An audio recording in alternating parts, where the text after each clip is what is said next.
Good morning. It's really funny. There were no people doing gardening today because I think because it's rainy. And then I was like, okay, I'm gonna make a video really quick before I go to work. And now there's someone gardening. I think it's funny. Anyways, paragraph 4, the atonement as defense. The atonement is the only defense that cannot be used destructively because it is not a device you made. The atonement principle was in effect long before the atonement began. The principle was love, and the atonement was an act of love. Acts were not necessary before the separation, because belief in space and time did not exist. It was only after the separation that the atonement and the conditions necessary for its fulfillment were planned. Then a defense so splendid was needed that it could not be misused, although it could be refused. Refusal could not, however, turn it into a weapon of attack, which is the inherent characteristic of other defenses. The atonement thus becomes the only defense that is not a two-edged sword. It can only heal.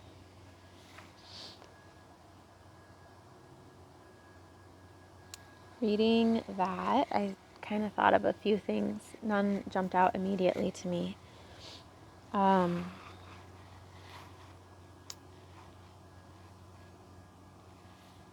I think at the end where it was talking about how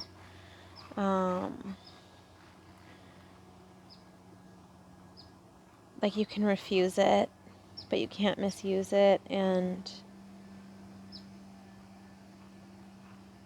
how sometimes we use other defenses, and how I almost think like the atonement is like actually not a defense at all. It's like the letting go of defenses.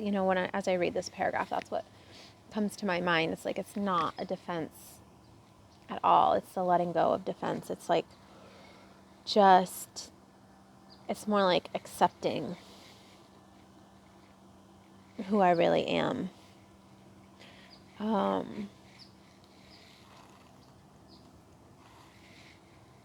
And that's why it can't be used against me, because I'm not fighting. I'm just not fighting anything.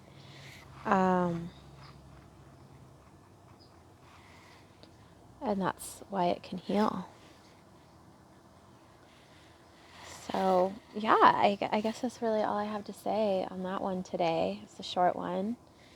And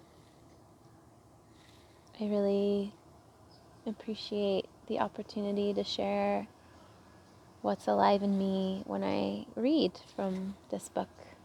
So, thanks.